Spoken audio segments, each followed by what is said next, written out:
got sick. Maybe 3, 4 years old. And my grandmother took me to her dad. Drove with him. That old man didn't speak English. Speak Ojibwe. Never went to school. Didn't know what the Bible is. He got an accident and he can't see no more. Blind. Always walking around with a stick. Gives him these feelings. Eh? It's like a butterfly. He's got the big long things in front of him. Feels where he's going. And he said a lot of people used to walk with him. Young people used to go with him out in the woods, pick up herbs. He used to touch that herb, pick it up, he smell it. And if it doesn't smell right, he whacks that guy because he thinks that guy picked the wrong one up. So that's what happened. But anyways, 14 days he held me in his house. Kick everybody out. 14 days he took care of me, that old man. 14 days he opened the door. My grandmother was sitting outside by a bonfire outside. My mom, relatives, family sitting there. He yells at my grandmother. Alice! Binasko Gorshis. Binasko Job Lazar. He says, come and get your grandson. Then he turned around second time, he says, come and get Job Lazar. He wanted to say Job Lazarus. He said Job Lazar. If I do this, native people didn't all pronounce English very good. But he never read the Bible. But why did he call me Job Lazarus? You see?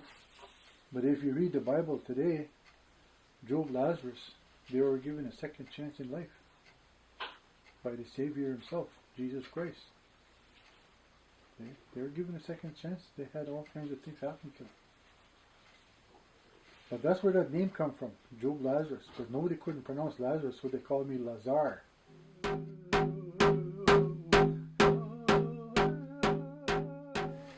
Now, last couple of years I've been trying to tell these people over here, do not hunt that wolf, leave him alone. Leave him alone, he's not hurting you. Wolf's not going to hurt you. Leave them alone, let them go through that cycle. Let them go through it. Well, they're killing all the deer, they're killing the dogs, they're killing the cattle. Well, you see, the thing is, you think about it, they're not doing that because they want to. They're doing that because they need to. They need to change that perception about the way things are. Things are happening on this earth. They're trying to do that. But just like if you clear cut an area and you replant it, you put new forest back in. That's what they're doing. In different manners. The deer, there's so much deer, they'll stop. At a certain point they'll stop hunting deer until that deer gets back into where it's supposed to be. Same thing with wolf. Wolves, they'll have a pack. 12, 15, pack, 10, maybe 8 pack, They push each other out when they get bigger. Just like us as human beings, what we're supposed to do. When our children or adolescents, we're supposed to take care of them, teach them. And when they become mature, then on your own.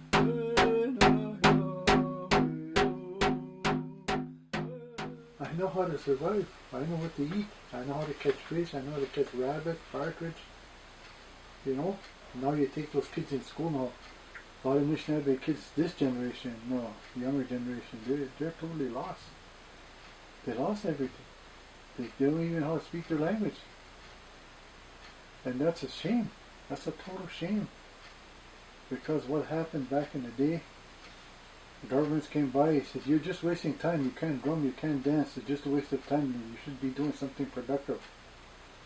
Now what did he want them to do productive? What did he want them to do? So by doing that, he took away their inherent rights. They stopped drumming, they stopped ceremonies, they stopped dancing, they stopped singing, they stopped having a good time. But they learned how to kneel on the ground for hours at end. To pray for what? Pray for who?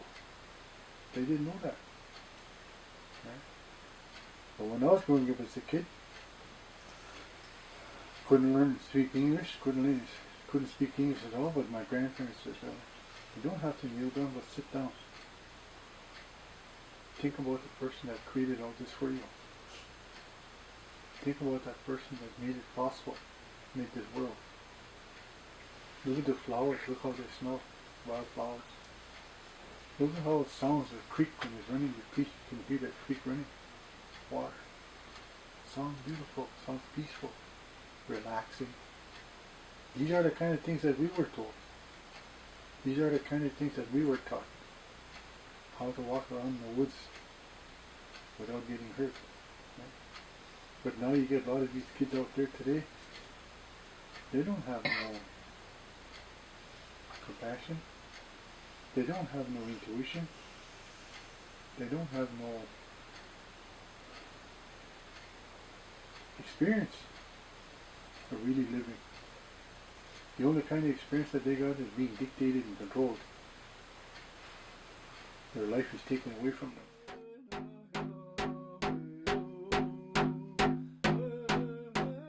My name is Vivian Harbath. I was raised in Pine Point, and I'm Ojibwe, and my father had some French on his side, which took a spattering of being a full blood away from me. I'm from the White Earth Reservation. The reservation used to have a big population of 22,000.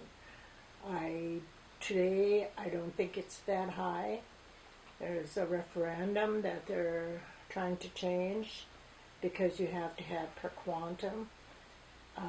You have to be a certain amount of have Indian blood and in you, according to your relatives, your grandparents, your ancestors, and if you don't, then you do not qualify to be on the tribal rolls.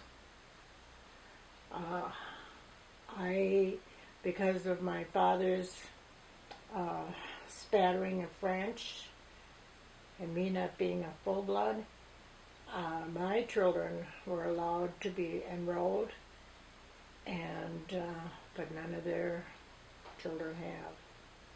And so I guess I'm for this referendum that they change that. They change it that when you're born to Indian people, Indian fathers, Indian mothers, you are Indian. It shouldn't matter. I think we're the only group of people that they count that has to have a certain amount of blood in them before they can be your own. You can't. I have a granddaughter who doesn't qualify, and it breaks my heart.